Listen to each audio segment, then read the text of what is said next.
Hello friends, welcome to सरोकार classes. I am Aditya Pratap Singh. आज हम लोग दूसरे करंट अफेयर्स की क्लास लाए हैं। कल के क्लास में क्या हुआ था फ्रेंड्स, एक तो वीडियो बहुत ज़्यादा लेट हो गई थी क्योंकि उसमें कुछ प्रॉब्लम्स आ गई थी, और दूसरी बात थी उसमें जो कुछ न्यूज़ थे, कुछ इश्यूज़ थे, वो बहुत अच्छी तरीके से डिटेल्ड मैनर में कवर नहीं हो पाए थे क्योंकि टाइम हम लोगों के पास बहुत कम था। वीडियो रिकॉर्ड तो जल्दी हो गई थी बट मैनेजमेंट में कुछ प्रॉब्लम आ गई थी, इस कारण वीडियो थोड़ा लेट हो गया। आज से आपका 6 बजे वीडियो आपको मिल जाया करेगा। 6 से साढ़े 6 के बीच में आपका करंट अफेयर्स का वीडियो अपलोड हो जाएगा रेगुलरली। आप लोग अगर इसको फॉलो कर रहे हैं रेगुलर, तो आपका एक स्टैटिक पोर्शन भी कवर हो जाएगा और जो करंट में पोर्शन है ये भी कवर हो जाएगा। तो हम लोग ज़्यादा देर ना करते हुए, क्योंकि वीडियो ऑलमोस्ट वैसे ही लेंदी हो सकती है, तो आगे बढ़ते हैं। वेलकम टू सरोकार क्लासेस। सबसे पहले हम एक मोटिवेशन देखते हैं। देखिए, शुरुआत किसी भी चीज़ की होती है तो वो हार्डेस्ट होती है, लेकिन अगर आप लोग वहीं पे डर गए शुरुआत में ही, तो फिर आगे आप लोग अपनी जो मंजिल होगी उसको पाने में असमर्थ रह जाएंगे। आप लोगों को शुरू में डरना नहीं है। जैसे अभी लेक्चर है, लेक्चर थोड़ा अगर लेंदी हो गया तो कुछ बच्चे बोर होके निकलने लगते हैं लेक्चर से, लेकिन ऐसा अगर आप लोग करते हैं तो आप लोग फिर सीखने के लिए उतना प्रेरित नहीं है, उतना डेडिकेटेड नहीं है जितना कि आपको होना चाहिए। और अगर आप जब तक डेडिकेटेड नहीं रहेंगे, तब तक आप कोई भी चीज़ अच्छी तरीके से नहीं सीख सकते।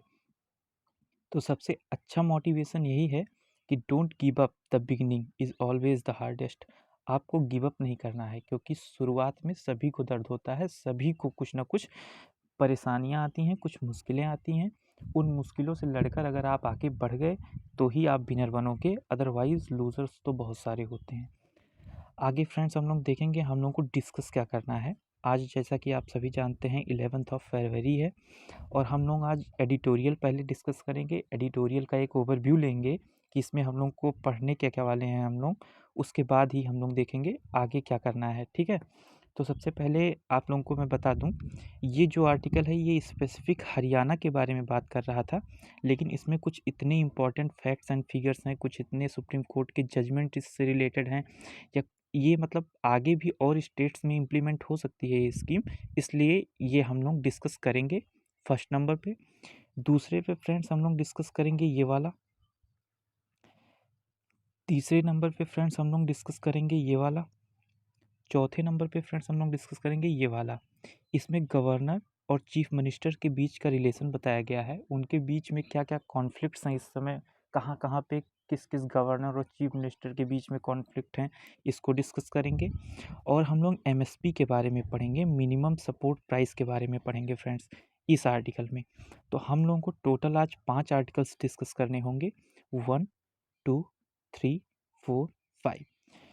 आगे बढ़ने के साथ साथ हम पहले आपको बताते हैं, उसके बाद हम लोग एडिटोरियल डिस्कस करने के बाद कुछ न्यूज़ पोर्शन देखेंगे, जैसा कि आप देख रहे हैं स्क्रीन पे। फ्रेंड, जैसा कि बहुत सारे स्टेट्स में इलेक्शंस चल रहे हैं, तो आप यहाँ पे देख सकते हो स्टेट एज नो बार, मतलब आपकी उम्र मायने नहीं रखती है, आपकी उम्र आपको कुछ करने से नहीं रोकती है। आप लोग देख रहे हैं कितना डेडिकेशन है वोट डालने के लिए। तो आप लोग भी अगर जिस 5 स्टेट्स में इलेक्शन होने वाले हैं, अगर वहाँ से बिलोंग करते हैं तो प्लीज़ वोट ज़रूर डालिएगा, क्योंकि ये आपका एक लीगल राइट है और अपने राइट को एंजॉय करने का आपका पूरा अधिकार है। यहाँ पे ये खली साहब हैं, खैर इनकी फ़ोटो मैंने थोड़ी छोटी डाल दी, लेकिन ये बीजेपी में शामिल हो गए हैं, जैसा कि आप लोग देख रहे हैं। ये अब पॉलिटिक्स में भी आ गए हैं, बीजेपी में शामिल हो गए हैं। ज़्यादा टाइम ना वेस्ट करते हुए हम लोग पहले एडिटोरियल पे चलेंगे। जैसा कि आप लोगों को मैंने दिखाया इस ओवरव्यू में, पहला एडिटोरियल हम लोग local job laws that raise constitutional question, इसके बारे में डिस्कस करेंगे फ्रेंड्स। 1 सेकेंड, स्लाइड ओपन करके फिर मैं आप लोगों को आगे बताता हूँ कि हम लोग क्या डिस्कस करने वाले हैं। यहाँ पे आप देख सकते हैं फ्रेंड्स, इसमें हरियाणा की बात की गई है कि हरियाणा में इस समय क्या है, कॉन्फ्लिक्ट क्या हुआ, और सुप्रीम कोर्ट के कुछ जजमेंट्स आए उसमें क्या क्या मेंशन हुआ, ये सारी चीज़ें हम लोग देखेंगे। ये एम आर माधवन जी के द्वारा आर्टिकल लिखा गया है। आगे फ्रेंड्स हम लोग देखेंगे कि इसमें बात क्या की जा रही है। तो इसमें आप लोग देख सकते हैं हरियाणा गवर्नमेंट एक एक्ट लेके आई थी, Haryana state employment of local candidates act. Haryana state employment of local candidate act, या आप लोग इसको हरियाणा एक्ट भी बोल सकते हैं। ये एक्ट फ्रेंड्स आया कब? ये एक्ट आया फरवरी 2021 में। और ये इनैक्ट कब हुआ, इफ़ेक्ट में कब आया? 2022, अब की साल के जनवरी के 2022 में, 2022 के जनवरी में इफ़ेक्ट में आ गया फ्रेंड्स। इसमें हरियाणा गवर्नमेंट ने क्या कहा है? इसमें हरियाणा गवर्नमेंट ने कहा है कि अगर कोई भी कंपनी जो है वो हरियाणा में आती है तो उसको 75% रिजर्वेशन हमारे स्टेट के लोगों को देना होगा।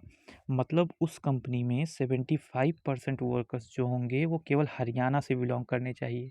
क्यों फ्रेंड्स? और किस कंपनीज में ये लागू होगा? ऐसे कंपनीज में लागू होगा जहाँ पे 10 या 10 से ज़्यादा एम्प्लॉय काम करें और उनकी सैलरी 30,000 से कम हो, वहाँ पे ये एक्ट लागू होगा।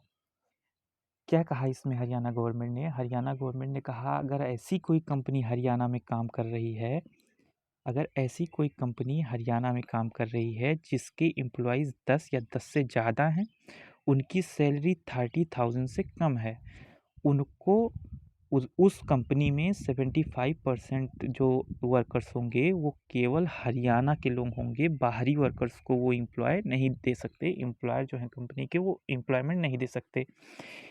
तो इससे फ्रेंड्स क्या हुआ कि पिछले हफ्ते पंजाब और हरियाणा हाई कोर्ट ने इस पे स्टे ला दिया।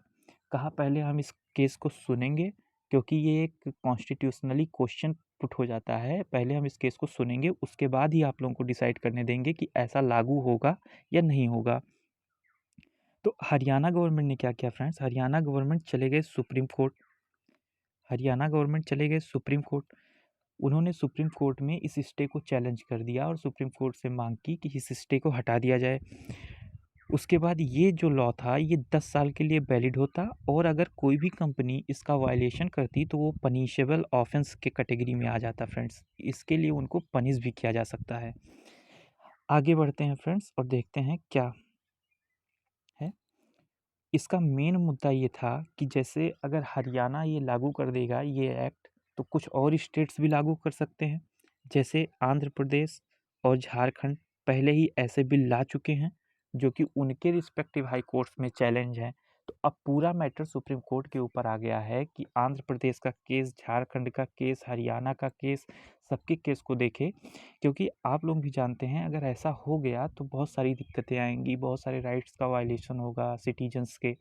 और बहुत अच्छी तरीके से, उतनी अच्छी तरीके से हमारी कंट्री में, मतलब जितनी डेमोक्रेटिक हमारी कंट्री को माना जाता है, अगर हम लोग इस चीज़ को फॉलो नहीं करेंगे तो हम लोग के कंट्री में उतना ज़्यादा डेमोक्रेसी इंटरनेशनल लेवल पर नहीं दिखाई देगी जितनी दिखाई देनी चाहिए। ठीक है? तो अगर हरियाणा में फॉलो हो गया ये चीज़ तो हर एक स्टेट में फॉलो करना पड़ेगा। जैसे आंध्र प्रदेश में फॉलो करना पड़ेगा, झारखंड में भी फॉलो करना पड़ेगा। तो अगर आंध्र प्रदेश, झारखंड, हरियाणा सभी अगर अपने केवल लोकल मतलब डोमिसाइल्स को केवल अगर देने लगेंगे एम्प्लॉयमेंट किसी भी कंपनी में, तो बाहर के लोगों का आना बंद हो जाएगा। तो कंपनी अपना ज़्यादा पैसा इन्वेस्ट करके कंपनीज़ क्यों खोलना चाहेंगी? क्योंकि वो चाहती हैं, कंपनीज़ जो होती हैं प्राइवेट कंपनीज़, वो 3 ईज़ पर काम करती हैं। एक तो एफिशिएंट, एक ई का मतलब होता है एफिशिएंट होना चाहिए, उनका वर्कर जो है वो एफिशिएंट होना चाहिए, कम रिसोर्स में ही ज़्यादा प्रोडक्टिविटी दे। एक इकोनॉमिक, कम पैसे में वो ज़्यादा प्रोडक्शन कर पाएँ, उनका एक तो ये मुद्दा होता है। एक तो मुद्दा उनका होता है एफिशिएंसी, एक मुद्दा होता है उनका इकोनॉमिक, एक मुद्दा उनका होता है फ्रेंड्स एफर्ट्स जो वो पुट करते हैं, वो एफर्ट्स इतने अच्छे हों ताकि वो एफिशिएंट बन सकें और उससे वो इकोनॉमिक बन सकें। तो अब हम आगे देखेंगे कि सुप्रीम कोर्ट ने ऐसे ही केसेस में, पिछले कुछ केसेस में क्या उसने जजमेंट दिया है, ये देखेंगे।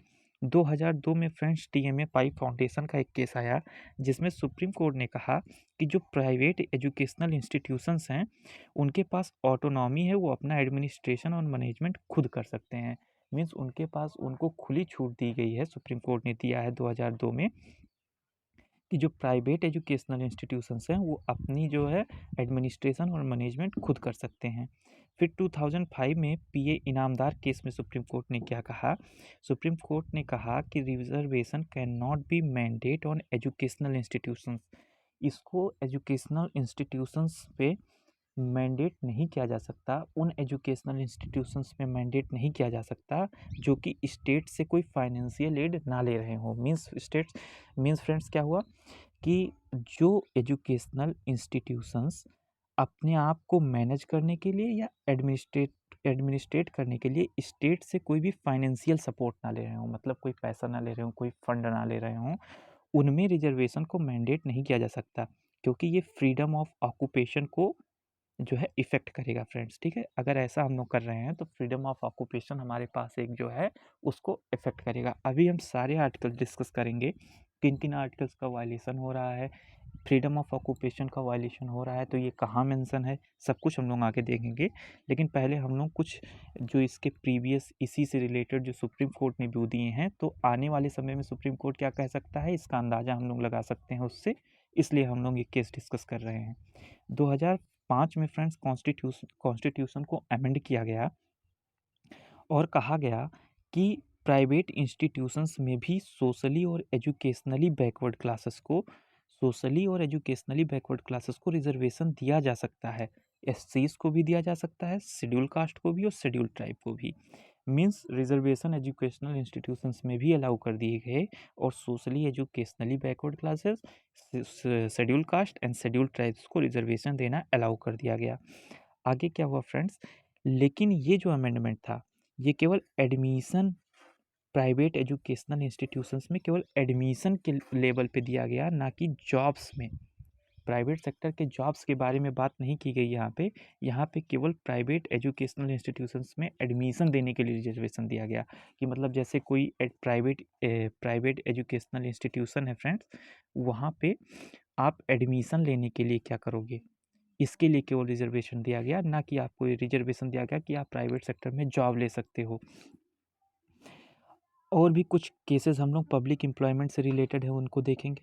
जैसे फॉर एग्जांपल सुप्रीम कोर्ट ने 2002 में कहा फ्रेंड्स कि जो एप्लीकेंट्स एक राजस्थान से आते हैं, ठीक है, और उनको गवर्नमेंट टीचर बनाने की बात की जा रही थी। राजस्थान के कुछ एप्लीकेंट्स को गवर्नमेंट टीचर बनाने की बात की जा रही थी, केवल राजस्थान के लोगों को ही। तो ऐसा सुप्रीम कोर्ट ने कहा कि ये अनकॉन्स्टिट्यूशनल है, ये वैलिड नहीं है। तो आप अंदाज़ा लगा सकते हो 75% रिजर्वेशन देना सही है या नहीं है, और केवल अपने ही स्टेट के लोगों को। मीन्स इंडिया को हम लोग यूनियन ऑफ स्टेट बोलते हैं। अगर ऐसा हो जाएगा तो हम लोग यूनियन ऑफ स्टेट्स कैसे बोल सकते हैं, हर स्टेट्स अपने अपने सिटीजन्स को लेकर चलने लगेंगे तो इंडिपेंडेंट हो जाएंगे। Sorry, it said that reservation can be made for backward classes of citizen, but this cannot be solely on the account of residence or domicile. Backward classes citizens के लिए आप रिजर्वेशन दे सकते हो, लेकिन रेजिडेंस और domicile के basis पे आप रिजर्वेशन नहीं दे सकते हो, इसमें कहा गया फ्रेंड्स, ठीक है। 1995 में आंध्र प्रदेश के केस में जिसमें कहा गया था कि उन कैंडिडेट्स को ज़्यादा प्रेफ़रेंस दिया जाएगा जो कि तेलुगु मीडियम से पढ़े हैं, ठीक है? ऐसा भी सुप्रीम कोर्ट ने कहा नहीं, ऐसा नहीं होगा, ये भी गलत है, क्योंकि और भी ऐसे कैंडिडेट्स हैं जिनकी मेरिट इनसे ज़्यादा है, लेकिन उनको प्रेफ़रेंस नहीं मिल रहा है, केवल तेलुगु मीडियम वालों को प्रेफ़रेंस मिल रहा है, इसलिए ये गलत है, सुप्रीम कोर्ट ने आंध्र प्रदेश के केस में कहा था। एक बहुत ही इम्पोर्टेंट लैंडमार्क जजमेंट है इंदिरा साहनी केस, जो कि रिज़र्वेशन के बारे में बात करता है। इसमें क्या कहा गया था फ्रेंड्स कि आप किसी को भी रिजर्वेशन दो, जैसा कि कल वाले वीडियो में हमने डिस्कस किया था, कोई भी चीज़ अपने आप का 100% होता है फ्रेंड्स। अब इसने कहा, इंदिरा साहनी केस में सुप्रीम कोर्ट ने कहा कि आप किसी को भी रिजर्वेशन दो, हमें उससे कोई लेना देना नहीं है, लेकिन आप 50% से ज़्यादा रिजर्वेशन किसी को नहीं दे सकते, सुप्रीम कोर्ट ने कहा, ठीक है। लेकिन सुप्रीम कोर्ट ने इसमें कुछ दिया था कि अगर एक्स्ट्रा ऑर्डिनरी सिचुएशन है कहीं पे तो आप कर सकते हो। मीन्स जैसे पॉपुलेशन बहुत गरीब है और वो बहुत ही रिमोट एरियाज़ में रह रहे हैं, तो आप उनको केवल दे सकते हो, ऐसा कर सकते हो कि केवल वहीं के लोग काम करें। क्योंकि फ्रेंड्स आप लोग भी सोचिए, अगर कोई एक ऐसा एरिया है जहाँ पे कोई आ जा नहीं सकता, लोग केवल अपने उसी पे इंडिपेंडेंट है जहाँ पे वो काम कर रहे हैं, डेली वेजेस पे डिपेंडेंट हैं। आज भी हम लोग देखते हैं इतना ज़्यादा डेवलप होने के बाद अभी भी हम लोग के कई स्टेट्स में ये ऐसा सारा सिस्टम है जहाँ पे लोग डेली वेजेस पे डिपेंडेंट हैं। तो सुप्रीम कोर्ट ने कहा था कि अगर ऐसा कंडीशन कहीं पे है तो आप कर सकते हो, लेकिन हरियाणा में फ्रेंड्स ऐसा कोई कंडीशन अभी नहीं है, तो वहाँ पे 75% रिजर्वेशन लागू करना हमारे ख्याल से सही नहीं होगा। So the most important question 75 reservation percent जो रिजर्वेशन है ये परमिटेड है या नहीं परमिटेड है। 75% रिजर्वेशन ये जो है परमिटेड है या नहीं परमिटेड, मतलब 50% इसमें सुप्रीम कोर्ट ने कह दिया था 50% से ज़्यादा आप नहीं दे सकते हो। हरियाणा 75% दे रहा था, तो ये परमिटेड है कि नहीं परमिटेड है। तो ये क्वेश्चन बहुत सारे केसेस में अभी आ भी गया है। जैसे तेलंगाना में 2017 में एक केस आया, उसमें ये क्वेश्चन उठा, राजस्थान में उठा, महाराष्ट्र में उठा, और फिर हम लोग देख सकते हैं ये सारे केसेस जो हम लोग डिस्कस कर रहे हैं इन सब में 50% की लिमिट जो है ये क्रॉस की गई थी, जो कि सुप्रीम कोर्ट ने मना कर रखा है इंदिरा साहनी केस में। महाराष्ट्र एक्ट जो आया था फ्रेंड्स, जो कि रिजर्वेशन देता था मराठास को, इसको सुप्रीम कोर्ट ने 2021 में स्ट्रक डाउन कर दिया, कहा कि ये 50% का जो लिमिट है उसको क्रॉस कर रहा है। इसको सुप्रीम कोर्ट ने स्ट्रक डाउन कर दिया था।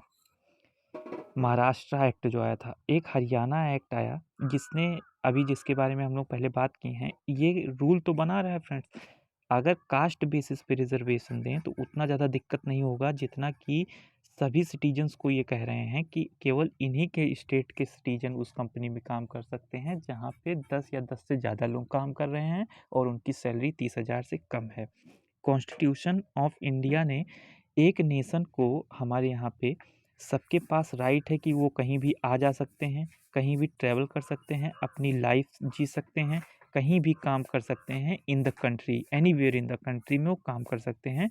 हमारे कॉन्स्टिट्यूशन में ये मेंशन है। अभी हम लोग आगे देखेंगे किस आर्टिकल में ये मेंशन है फ्रेंड्स।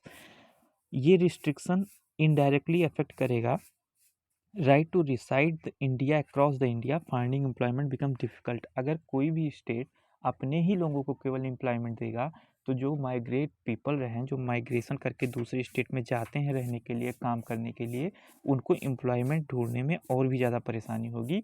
इससे एक बड़ा फेलियर हो सकता है हमारी कंट्री में। ठीक है फ्रेंड्स, और कई लोगों की लाइफ जो डिपेंडेंट होती है बाहर रह के, जो अभी माइग्रेशन पीपल हैं, जो माइग्रेट करके बाहर गए हुए हैं दूसरे स्टेट में, एक स्टेट से दूसरे स्टेट में, उनके लिए दिक्कतें बहुत ज़्यादा पैदा हो सकती हैं। तो इसमें आगे हम लोग बात करेंगे कि सुप्रीम कोर्ट ये तो देख रहा है कि अगर ये फंडामेंटल राइट का वायलेशन कर रहा है कि नहीं कर रहा है, 75% जो रिजर्वेशन ये लोग दे रहे हैं, लेकिन वो ये नहीं देख रहा है कि ये बेसिक स्ट्रक्चर का भी वायलेशन है, क्योंकि इंडिया को जो है यूनियन ऑफ स्टेट कहा गया है। मीन्स ये स्टेट सभी इंटीग्रल हैं यूनियन के साथ। हम लोग ये इंडिपेंडेंट नहीं है। States have no right to secede, ये सीधा सीधा मेंशन है, state have no right to secede.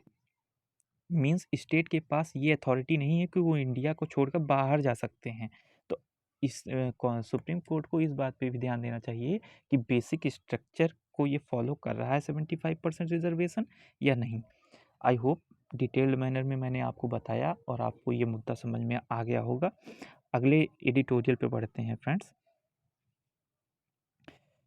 एक पहले हम लोग आर्टिकल डिस्कस कर लेते हैं। जैसे आर्टिकल 14 में बात की गई है equality before law and equal protection of law. Equality की बात की गई है, जो हमारे कुछ फंडामेंटल राइट्स हैं जो पार्ट 3 में दिए गए हैं आर्टिकल 12 से 35 के बीच में, उन्हीं में से आर्टिकल 14 है जो इक्वलिटी बिफोर लॉ। कानून के सामने सभी बराबर हैं, चाहे वो हरियाणा का हो, चाहे वो यूपी का हो, चाहे वो जहाँ का हो, सभी बराबर हैं कॉन्स्टिट्यूशन के नज़र में, लॉ के नज़रों में सभी बराबर हैं।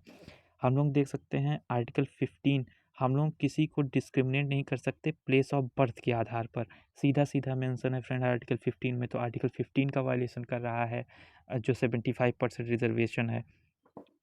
आर्टिकल 14 का तो वायलेशन कर ही रहा है। कानून की नज़रों में हम सभी समान हैं। जैसे अभी ये लोग केवल रिजर्वेशन दे रहे हैं, आगे बोल दें कि केवल हमारे ही स्टेट्स के लोगों को जो इंडियन कॉन्स्टिट्यूशन में लॉ मेंशन है वो एंजॉय करने का अधिकार है, बाकी किसी को नहीं है। तो ऐसा तो सही नहीं है ना। आर्टिकल 16 में बात की गई है equality of opportunity in matter of public employment. Public employment के मैटर में सभी को इक्वल अपॉर्चुनिटी मिलना चाहिए, ये सीधा सीधा मेंशन है फ्रेंड्स। ठीक है, पब्लिक एम्प्लॉयमेंट के केस में सभी को इक्वल अपॉर्चुनिटी मिलनी चाहिए। आर्टिकल 19 में बात की गई है जिसमें कई सारे राइट्स वायलेशन हो रहे हैं। Freedom of speech and expression दिया गया है। इसी में दिया गया है फ्रेंड्स कि right to reside and settle in any part of territory of India. आप कहीं भी रह सकते हो, पूरे भारत में आप कहीं भी रह सकते हो, कहीं भी आ जा सकते हो और कोई भी ऑक्यूपेशन प्रोफेस कर सकते हो। ठीक है, कोई भी ऑक्यूपेशन प्रोफेस कर सकते हो, इसलिए ये आर्टिकल 19 का भी वायलेशन है। आगे हम लोग दूसरा आर्टिकल देखें, दूसरा एडिटोरियल देखेंगे। इसमें बात की जा रही है फ्रीडम ऑफ प्रेस की। फ्रीडम ऑफ प्रेस की बात की जा रही है। फ्रीडम ऑफ प्रेस क्या है, ये डायरेक्ट कॉन्स्टिट्यूशन में मेंशन है या नहीं मेंशन है, सर चलिए डिस्कस करते हैं। अभी केरला हाई कोर्ट ने एक जजमेंट दिया है फ्रेंड, जो कि गवर्नमेंट को सपोर्ट करता है। इसमें हुआ क्या कि केरला में एक मलयालम न्यूज़ चैनल है मीडिया वन के नाम से। मलयालम न्यूज़ चैनल है मीडिया वन के नाम से, जिसने कुछ कंटेंट प्रोड्यूस किया, कुछ कंटेंट उसने पब्लिश किया और उसमें यूनियन होम मिनिस्ट्री के द्वारा उसको सिक्योरिटी पर्सपेक्टिव से कहा गया कि ये नेशनल सिक्योरिटी को हर्ट कर रहा है हमारे, इसलिए हम आपको सिक्योरिटी क्लियरेंस नहीं देंगे ये कंटेंट पब्लिश करने का। इसी के कारण जो इंफॉर्मेशन एंड ब्रॉडकास्टिंग मिनिस्ट्री है हमारे यहाँ, उसने भी चैनल को परमिशन देने से मना कर दिया।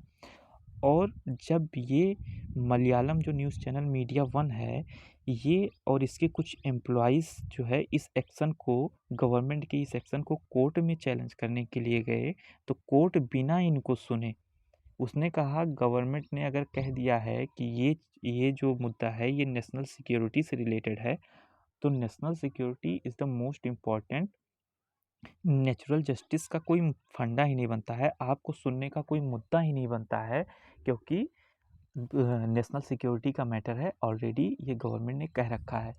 फ्रेंड्स आप देखो, हमारे यहाँ एग्जीक्यूटिव है, लेजिस्लेटिव है, जुडिशरी है। जुडिशरी को बनाया ही इसीलिए गया था, आर्टिकल 32 में कहा गया है अगर आपके किसी भी फंडामेंटल राइट का वायलेशन हो, आप सीधा सुप्रीम कोर्ट जा सकते हो।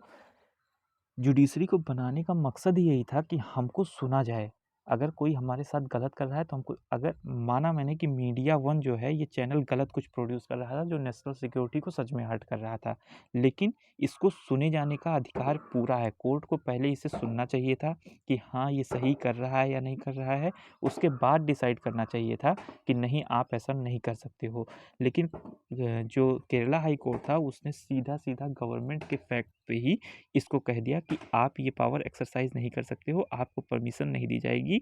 और जैसा कि अभी रिसेंट के टाइम में खुद ही कोर्ट ने कहा था कि कोई भी नेशनल सिक्योरिटी के नाम पर नहीं बच सकता। मीन्स अगर कोई केस है, कोई स्टेट का गवर्नमेंट या सेंट्रल गवर्नमेंट कह दे रही है कि नेशनल सिक्योरिटी का मुद्दा था इसलिए हमने इनको परमिशन नहीं दिया, ये नेशनल सिक्योरिटी का मुद्दा था इसलिए हमने इनको उठा लिया, बंद कर दिया जेल में, तो कोई भी इस वर्ड से बच नहीं सकता है। उसके लिए जुडिशियल एग्जामिनेशन होगा, प्रॉपर जुडिशियल एग्जामिनेशन होगा और देखा जाएगा कि वो सच में नेशनल सिक्योरिटी को हर्ट कर रहा है या नहीं। लेकिन इस केस में इसका वायलेशन कोर्ट खुद ही करता दिखाई दिया, जैसा कि केरला हाई कोर्ट आपको। अब इसमें एक इम्पॉर्टेंट पॉइंट ये है फ्रेंड्स कि freedom of press, freedom of press, तो हम लोगों के पास फ्रीडम ऑफ प्रेस है, तो फिर ये ऐसा कैसे कर दिया, इसका वायलेशन कैसे हो गया, कोर्ट ने भी नहीं कुछ कहा। तो इसमें हम लोग देख सकते हैं फ्रेंड्स, फ्रीडम ऑफ प्रेस जो है ये एब्सोल्यूट राइट नहीं है। मीन्स ये कुछ इसमें भी रिस्ट्रिक्शंस लगाए जा सकते हैं, कुछ रिस्ट्रिक्शंस लगाए जा सकते हैं। और फ्रीडम ऑफ प्रेस जो है वो पूरी तरीके से मेंशन नहीं है, कहीं भी मेंशन नहीं है फ्रीडम ऑफ प्रेस, ये हम लोग इससे निकालते हैं, ये इनहेरिट है, इनहेरिट कह सकते हैं, मीन्स इंक्लूसिव है ये, मतलब आर्टिकल 19 से हम लोग लेके आते हैं। जैसा कि हमने देखा कि आर्टिकल 19 में right to freedom of speech and expression है, तो अगर कोई अपने आप को एक्सप्रेस कर सकता है या बोल सकता है, तो यहीं से हम लोग फ्रीडम ऑफ प्रेस निकाल के लेके आए थे, जो कि 1950 में सुप्रीम कोर्ट ने Ramesh Thapar case versus state of Madras case में कहा कि फ्रीडम ऑफ प्रेस जो है ये मोस्ट इम्पॉर्टेंट है। जैसा कि इस समय हम लोग कहते हैं ना कि मीडिया जो है इसको हम लोग फोर्थ पिलर कहते थे, डेमोक्रेसी का फोर्थ पिलर, डेमोक्रेसी का फोर्थ पिलर मीडिया को कहा जाता था। तो फ्रीडम ऑफ प्रेस तो सबसे ज़्यादा इम्पोर्टेंट हो गया इस पर्सपेक्टिव से अगर देखा जाए तो। तो यहीं से Ramesh Thapar versus state of Madras के केस में सुप्रीम कोर्ट ने कहा था कि ये सबसे इम्पॉर्टेंट है किसी भी डेमोक्रेटिक ऑर्गेनाइजेशन के लिए, और इस पे कुछ रिस्ट्रिक्शंस लगाए जा सकते हैं आर्टिकल 19 सब क्लॉज 2 के तहत। कौन से रीजनेबल रिस्ट्रिक्शंस हैं? अगर ये आपको फ्रीडम तभी तक है जब तक आपका फ्रीडम या आपका राइट दूसरे के फ्रीडम या दूसरे के राइट का वायलेशन ना करे। मीन्स अगर आप कुछ ऐसा बोल रहे हो जिससे इंटीग्रिटी, भारत की अखंडता निश्चुर हो सकती है, या सिक्योरिटी पे बात आ सकती है, या हमारे फ्रेंडली रिलेशंस ख़राब हो सकते हैं दूसरे कंट्री के साथ, या पब्लिक ऑर्डर बिगड़ सकता है, तो ऐसे में आपको रिस्ट्रिक्ट कर दिया जाता है। ऐसे में आप पूरा पावर है कोर्ट के पास कि आपको रिस्ट्रिक्ट कर दिया जाए। आगे बढ़ते हैं फ्रेंड्स, इसमें मॉनेटरी पॉलिसी कमेटी के बारे में बात करेंगे जो कि आरबीआई की होती है। मॉनेटरी पॉलिसी कमेटी होती क्या है? जैसा कि आरबीआई ने जैसा फंडा मतलब पहले था वही फंडा अभी भी है, उसमें कुछ चेंज नहीं किया है आरबीआई ने। उसी के बारे में डिस्कस करना है हम लोग को। तो सबसे पहले हम लोग जानते हैं कि मुद्दा क्या चल रहा है, ठीक है। इसमें कहा गया कि जो मॉनेटरी पॉलिसी कमेटी अभी हुई 6, 7 और 8 फरवरी को, उसमें कहा गया कि डिसीज़न जो हुआ उसमें मॉनेटरी पॉलिसी कमेटी ने डिसीज़न लिया कि जो इंटरेस्ट रेट है उसको हम लोग अनचेंज रखेंगे, मीन्स जैसा था वैसा ही रखेंगे, और अपनी पॉलिसी बनाएंगे, ठीक है। आगे की पॉलिसी बनाएंगे। इंटरेस्ट रेट क्या होता है फ्रेंड? जैसे आप जब किसी से पैसा लेते हो तो उस पर जो इंटरेस्ट लगता है, उस पर जो ब्याज ब्याज बोल सकते हैं, वैसा का वैसा ही रखेंगे। और इसी को मद्देनज़र रखते हुए आरबीआई ने रेपो रेट को और रिवर्स रेपो रेट को अनचेंज रखा। आगे हम लोग देखेंगे रिवर्स रेपो रेट और रेपो रेट होता क्या है। रेपो रेट और रिवर्स रेपो रेट को अनचेंज रखा। रेपो रेट 4% रखा, रिवर्स रेपो रेट 3.35 रखा। अब स्टेटस को बनाने के लिए आरबीआई को बड़ी दिक्कत हुई, क्योंकि इस समय हम लोगों को भी पता है इकोनॉमी हमारी बहुत ही सफ़र की ओमिक्रॉन वेव के आने से। और अभी भी हम लोग की इकोनॉमी कुछ सालों में धीरे धीरे करके आगे बढ़ेगी, क्योंकि पैंडेमिक इतना ज़्यादा अफेक्ट करके गया है इकोनॉमी को, सोसाइटी को, कि कोई भी चीज़ वीक कर, आप लोग पढ़े होंगे फ्रेंड्स कि इकोनॉमी कोई भी नीचे आई एक ही बैग ऊपर जाए, मतलब तुरंत इंस्टेंट ऊपर जाए, ऐसा नहीं हो सकता है इस टाइम पे, क्योंकि पैंडेमिक अभी भी कुछ ना कुछ अफेक्ट कर रहा है हमारी इकोनॉमी को। तो इसी के चलते आरबीआई ने रेपो रेट को नहीं चेंज किया, रिवर्स रेपो रेट को नहीं चेंज किया। रेपो रेट को उसने 4% ही रखा, रिवर्स रेपो रेट को उसने 3.3% ही रखा। जो सबसे इम्पॉर्टेंट बात कही गई है फ्रेंड्स कि इसने अपने जो इकोनॉमिक सर्वे में इन्होंने कहा था कि हम अपनी ग्रोथ 8 से 8.5 तक रखेंगे, ऐसा नहीं हो पाया। हमारा ग्रोथ 7.8 तक ही रह पाया, ठीक है। और हमारा जो इन्फ्लेशन था वो जनवरी में सबसे हाई था। इन्फ्लेशन क्या होता है? इन्फ्लेशन का मतलब होता है फ्रेंड्स, इन्फ्लेशन का मतलब होता है महंगाई। इन्फ्लेशन का मतलब होता है महंगाई, ठीक है। तो इन्फ्लेशन जो था वो सीपीआई, इन्फ्लेशन कितने तरीके के होते हैं जब आपकी इकोनॉमिक्स क्लासेस आएंगी उसमें आपको बता दिया जाएगा कि इन्फ्लेशन क्या होता है, मॉनेटरी पॉलिसी कमेटी क्या होती है। यहाँ पे जो इंपॉर्टेंट फैक्ट्स हैं हम लोग केवल उन्हीं को देखेंगे, उन्हीं के बारे में बात करेंगे। इन्फ्लेशन कई तरीके के होते हैं, और इन्फ्लेशन को मतलब जो है पब्लिश भी कई तरीके से किया जाता है। एक तो बे है जीडीपी डिफ्लेटर बोलते हैं हम लोग, एक सीपीआई इंडेक्स प्रोड्यूस करते हैं, एक डब्ल्यूपीआई इंडेक्स प्रोड्यूस करते हैं। सीपीआई इंडेक्स को कंज्यूमर प्राइस इंडेक्स बोलते हैं, डब्ल्यूपीआई को होलसेल प्राइस इंडेक्स बोलते हैं। तो सीपीआई इंडेक्स जो है वो इन्फ्लेशन 6% पहुंच गया था, जबकि आरबीआई की मॉनेटरी पॉलिसी का टारगेट क्या है? आरबीआई की मॉनेटरी पॉलिसी का टारगेट है 4 प्लस माइनस 2 रखना, मीन्स 2 से 6 के बीच में रखना। इन्फ्लेशन को 2 से 6 के बीच में रखना, ये इसका एम होता है मॉनेटरी पॉलिसी कमेटी का। और सीपीआई इंडेक्स थ्रेशोल्ड पे पहुंच गया, मीन्स पूरा कवर कर लिया 6%। और इस समय आरबीआई के जो गवर्नर हैं शक्तिकांत दास जी के द्वारा, यहाँ पे डी होगा, दास जी के द्वारा ये बताया गया फ्रेंड्स। मॉनेटरी पॉलिसी कमेटी ने एक और किया था कि जो उसने अपना फोरकास्ट किया वो केवल एक अनसर्टेन रीजन पे कर दिया है जो कि मानसून से रिलेटेड है। अगर मानसून अच्छा नहीं हुआ तो ये टारगेट अचीव नहीं कर पाएंगे हम लोग जो इसने फोरकास्ट किया है। ठीक है फ्रेंड, और इसने रेपो रेट को इतने पे ही रखा है, रिवर्स रेपो रेट को उतने पे ही रखा है, स्टेटस को बनाए रखा है। अब चलिए देखते हैं मॉनेटरी पॉलिसी होती क्या है।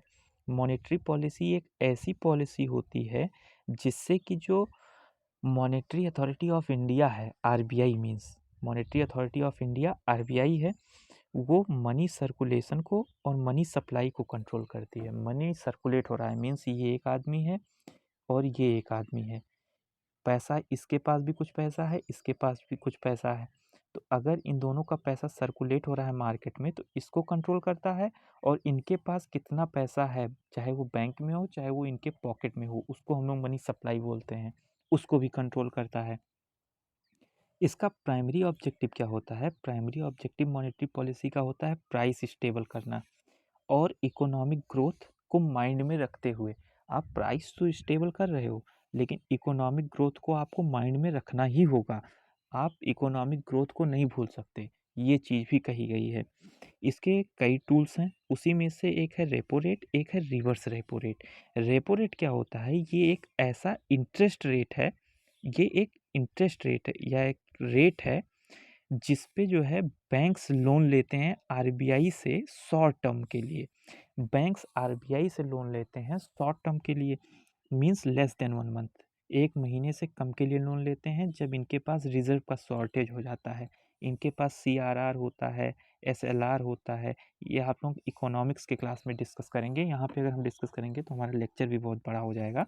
इसीलिए इसको हम लोग पॉलिसी रेट भी बोलते हैं। ठीक है, इसलिए हम लोग इसको पॉलिसी रेट भी बोलते हैं। जैसा कि आप लोग भी जानते हैं कि ये एक ऐसा रेट है जो कि बैंक्स लेते हैं आरबीआई से, जिस पे बैंक्स आरबीआई से लोन लेते हैं। ऐसे इंटरेस्ट रेट पे जिस पे बैंक्स जो हैं वो आरबीआई से लोन लें उनको हम लोग रेपो रेट बोलते हैं। इसी का उल्टा आप समझ लो रिवर्स रेपो रेट।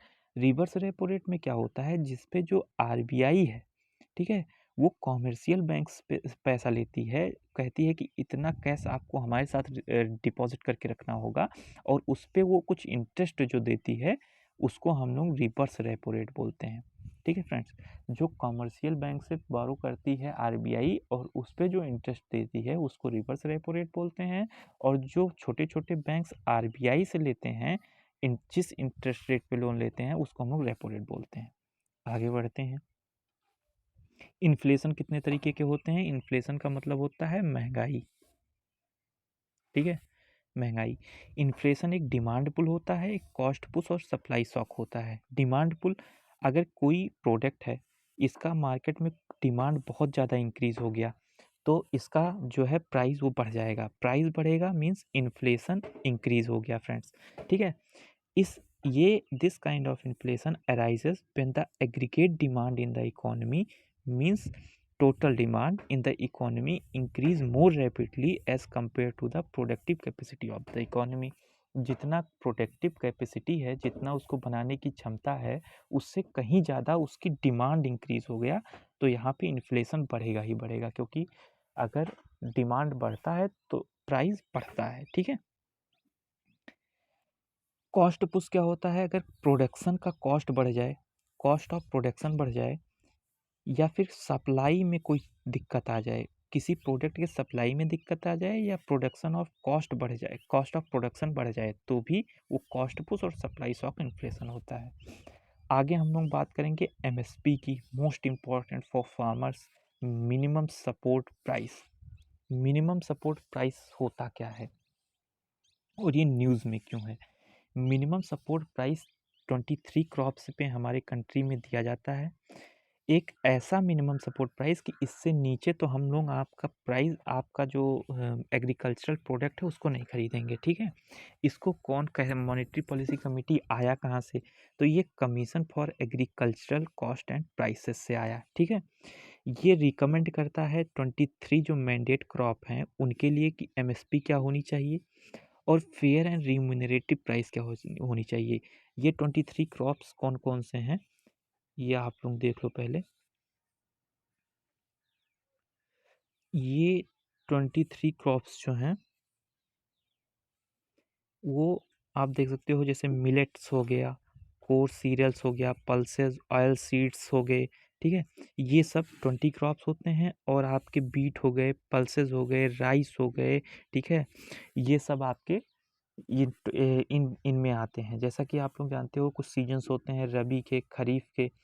तो अगर फार्मर कोई अपने एग्रीकल्चरल लैंड पे कोई भी अ, कुछ भी प्रोड्यूस कर रहा है, कुछ भी उगा रहा है, और अगर उसके उसके जितनी मेहनत वो कर रहा है, अगर उसको उतना प्राइस ना मिले, तो फिर उसको तो दुख होगा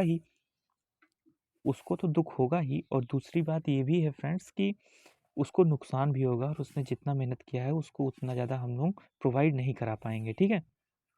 तो सीएससीपी एक अटैच्ड ऑफिस है agriculture of farmers and welfare से, और ये जनवरी 1965 में एग्जिस्टेंस में आई एक एडवाइजरी बॉडी है।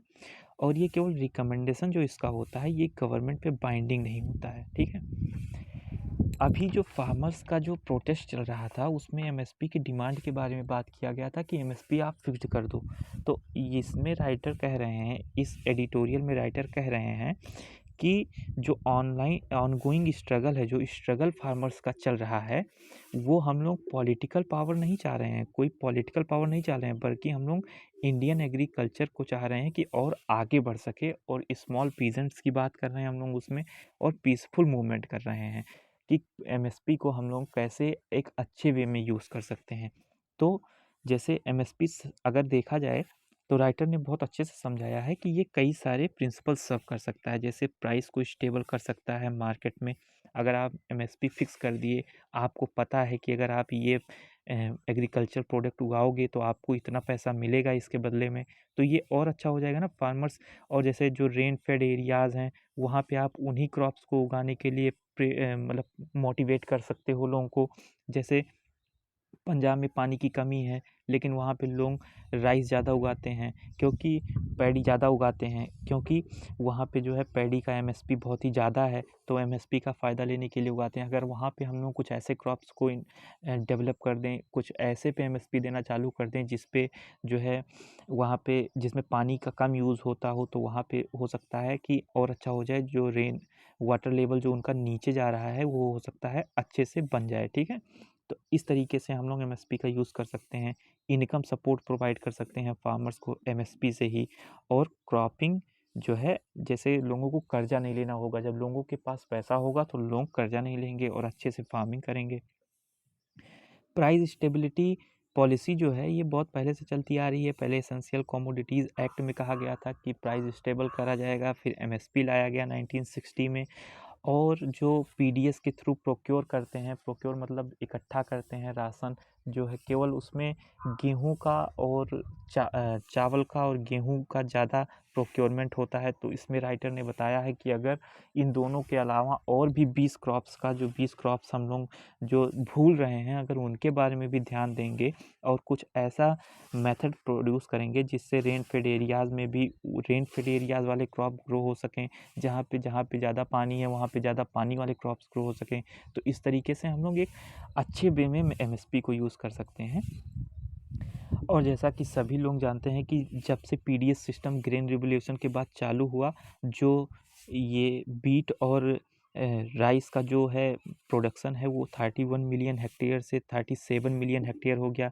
जबकि सॉरी, जब ये जो मिलेट्स या कोर्स सीरियल वगैरह हैं, ये 37 मिलियन से 25 मिलियन हेक्टेयर पर आई, डिक्रीज़ हुई हैं। और जो 30 मिलियन हेक्टेयर से 44 मिलियन हेक्टेयर पर बीट और पैडी का प्रोडक्शन होना चालू हो गया है। लोग क्यों एमएसपी की वजह से बीट और पैडी ज़्यादा प्रोड्यूस करने लगे हैं, ठीक है? तो 23 क्रॉप्स पे अगर हम लोग एमएसपी देने लगेंगे, तो इस तरीके से हम लोग इनकम सपोर्ट फार्मर को प्रोवाइड कर सकते हैं, प्राइस स्टेबलाइजेशन कर सकते हैं, फूड सिक्योरिटी भी देख सकते हैं, और क्रॉपिंग पैटर्न को भी अच्छे से कर सकते हैं। क्लाइमेट फ्रेंडली, जो मोस्ट इम्पॉर्टेंट है, क्लाइमेट फ्रेंडली इस समय, जबकि ग्लोबल वार्मिंग हमारे यहाँ बढ़ती जा रही है। दूसरा हम लोग देखेंगे फ्रेंड्स, हमारे यहाँ एक तो होता है चीफ मिनिस्टर, एक होता है गवर्नर। अगर हम लोग कंपेयर करें तो ये प्रेसिडेंट और ये पीएम से कंपेयर कर सकते हैं यूनियन लेवल पे। हमारे यहाँ फेडरल स्ट्रक्चर है, जैसा कि आप लोग जानते हैं, यूनियन पे अलग गवर्नमेंट है, स्टेट पे अलग गवर्नमेंट है। इसमें गवर्नर जो हैं, जैसा कि इस आर्टिकल में बात की क्या की जा रही है, इस आर्टिकल में बात की जा रही है गवर्नर आर्यन रवि, ठीक है। इन्होंने जो है नीट का, इन्होंने तमिलनाडु गवर्नमेंट ने, तमिलनाडु असेंबली ने एक नीट बिल पास किया था, नीट के ऊपर national eligibility cum entrance test के बारे में एक बिल पास किया था। उसमें इन्होंने उस बिल को वापस भेज दिया, उसके कारण बैटल चल रहा है। एक ये जो मोस्ट इम्पॉर्टेंट फेमस पर्सनालिटी हैं ममता बनर्जी जी, और ये कौन है फ्रेंड्स, ये आप लोग जानते हैं, ये वेस्ट बंगाल के गवर्नर हैं जगदीप धनकर। इनका नाम मैं लिख देता हूँ यहाँ पे, जगदीप धनकर नाम है इनका, जगदीप धनकर। इन दोनों में कॉन्फ्लिक्ट चल रहा है। इन दोनों की कॉन्फ्लिक्ट मैं आपको बता दूं बहुत ही अच्छे तरीके से, इन दोनों की कॉन्फ्लिक्ट में क्या हो रहा है, इसमें आर्टिकल में क्या बात की गई है। इस आर्टिकल में ये बात की गई है, आप लोग देख सकते हैं जैसा कि मैंने आपको बता दिया। और इन दोनों के बारे में क्या बात की गई है, ये जो जगदीप धानकर साहब हैं, जगदीप धानकर और ममता बनर्जी, इन दोनों का कॉन्फ्लिक्ट बहुत ही अच्छा चल रहा है। इनमें क्या हुआ कि ममता बनर्जी जी ने इनको, जगदीप धानकर साहब को ट्विटर पे ब्लॉक कर दिया। क्यों ब्लॉक कर दिया? क्योंकि इन दोनों में आपस में बनती नहीं है। इनका, ममता बनर्जी जी का कहना है कि हम लोग इलेक्टेड हैं, ये अपॉइंटेड हैं। मीन्स अभी हम लोग आगे गवर्नर जब पढ़ेंगे तो उसमें, और पॉलिटी में जब आप गवर्नर पढ़ोगे डिटेल में तो उसमें डिस्कस किया जाएगा कि ये जो होते हैं ये अपॉइंटेड होते हैं प्रेसिडेंट के द्वारा, और ये इलेक्ट करके आते हैं जनता के द्वारा, तो इनको ज़्यादा पावर होनी चाहिए, लेकिन ऐसा नहीं है। तो इन्होंने, ममता बनर्जी जी ने जगदीप धानकर साहब को ट्विटर पे ब्लॉक कर दिया। तो जगदीप धानकर साहब ने इनको एक मैसेज भेजा, कहा कि वापस आइए, हमको ऐड करिए और एक हारमनी बना के रखते हैं। और ये मैसेज भी जो उन्होंने रिक्वेस्ट किया इनसे, ये मैसेज भी इन्होंने सोशल मीडिया पे डाल दिया, ट्विटर पे डाल दिया। तो इससे क्या हुआ, ममता बनर्जी जी और चिढ़ गई। ममता बनर्जी जी कहने लगी कि, और दूसरा चीज़, ये जो जगदीप धनखड़ साहब हैं, ये चीफ सेक्रेटरी को और डीआईजी को, इन लोगों को बुला लेते हैं हमेशा मीटिंग के लिए, और मीटिंग के लिए बुला लेते हैं फ्रेंड्स। उसके बाद फिर मीटिंग करते हैं, अगर नहीं आते हैं तो फिर ये ट्विटर हैंडल पे पोस्ट कर देते हैं कि हमारे बुलाने पे ये लोग नहीं आए।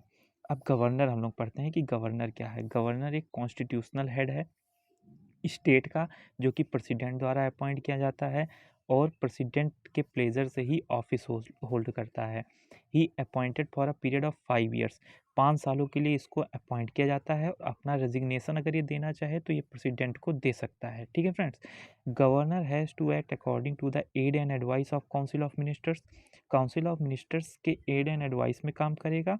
और जब तक काम करेगा, जो इसके पास कुछ डिस्क्रिशनरी पावर्स होती हैं जो ये मनमानी तरीके से यूज़ कर सकता है, अगर इसको यूज़ करना है तो यूज़ कर सकता है। अगर कॉन्स्टिट्यूशन में मेंशन है इस केस में गवर्नर अपना डिस्क्रिशन यूज़ कर सकता है, तो वो काउंसिल ऑफ मिनिस्टर्स के, स्टेट काउंसिल ऑफ मिनिस्टर्स के एड एंड एडवाइस में काम नहीं करेगा, खुद का डिस्क्रिशन यूज़ कर सकता है। गवर्नमेंट, जो गवर्नर है वो रूल बना सकता है कन्वीनियंट बिजनेस के लिए, स्टेट गवर्नमेंट को कैसे चलाना है और किस किस मिनिस्टर्स को क्या क्या देना है, बिजनेस क्या क्या देना है, ये भी वो डिसाइड कर सकता है। ये यूपीएससी में क्वेश्चन पूछा जा चुका है फ्रेंड, वो गवर्नर डिसाइड कर सकता है। इसकी क्वालिफिकेशन, इंडिया का सिटीजन होना चाहिए, 35 ईयर्स का होना चाहिए, ठीक है। कन्वेंशन तो फॉलो हम लोग करते हैं, प्रथा जिसको हम लोग बोलते हैं, दो फॉलो करते हैं। ये पॉलिटिक्स से बाहर का होना चाहिए, मीन्स लोकल पॉलिटिक्स में ना इन्वॉल्व हो ज़्यादा, ताकि अच्छे से हो सके। वहाँ का गवर्नर एक पॉलिटिक्स से बाहर होना चाहिए, मीन्स वाइल अपॉइंटिंग प्रेसिडेंट, जब प्रेसिडेंट इसको, गवर्नर को अपॉइंट करते हैं तो उसको सीएम से जो है कंसल्ट करना चाहिए। ये 7th अमेंडमेंट एक्ट में कहा गया था 1956 में, ठीक है फ्रेंड्स। अगर कोई बिल, जैसा कि आप लोग सभी जानते हैं बिल क्या होता है, पहले यूनियन लेवल पे अगर आप देखो तो एक लोकसभा होती है, राज्यसभा होती है, प्रेसिडेंट होते हैं पार्लियामेंट में। अगर कोई बिल लोकसभा में पास हुई तो राज्यसभा के पास जाती है, राज्यसभा में भी पास हो गया तो प्रेसिडेंट के पास एसेंट के लिए जाता है, जिसके बाद वो एक एक्ट बन जाता है। उसी तरीके से यहाँ स्टेट लेवल पे भी होता है। तो गवर्नर के पास बिल जाने के बाद क्या-क्या चॉइसेस होती हैं, एक तो वो अपना एसेंट दे सकता है उस बिल पे, दूसरा वो अपना एसेंट नहीं दे सकता है, लंबे समय तक बिल को अपने पास रख सकता है बिना कोई एसेंट दिए, तीसरा वो वापस स्टेट असेंबली को भेज सकता है रिकंसिडरेशन करने के लिए कि आप फिर से देखो इसमें ये दिक्कतें हैं, अगर स्टेट असेंबली ने दोबारा या तो कोई अमेंडमेंट किया, उसका सुधार किया, या बिना सुधार के भेज दिया, तो इसको एसेंट देना ही देना पड़ेगा, ये कंपलसरी हो जाता है। या फिर किसी बिल को ये प्रेसिडेंट के कंसिडरेशन के लिए जो है रिजर्व कर सकता है, इवन इफ मनी बिल को भी ये कर सकता है। ठीक है, यहाँ तक हम लोग ने देख लिया फ्रेंड्स कि इसमें क्या क्या कॉन्फ्लिक्ट्स थी। अब हम लोग जल्दी से न्यूज़ पोर्शन पे आते हैं कि न्यूज़ पोर्शन क्या क्या है।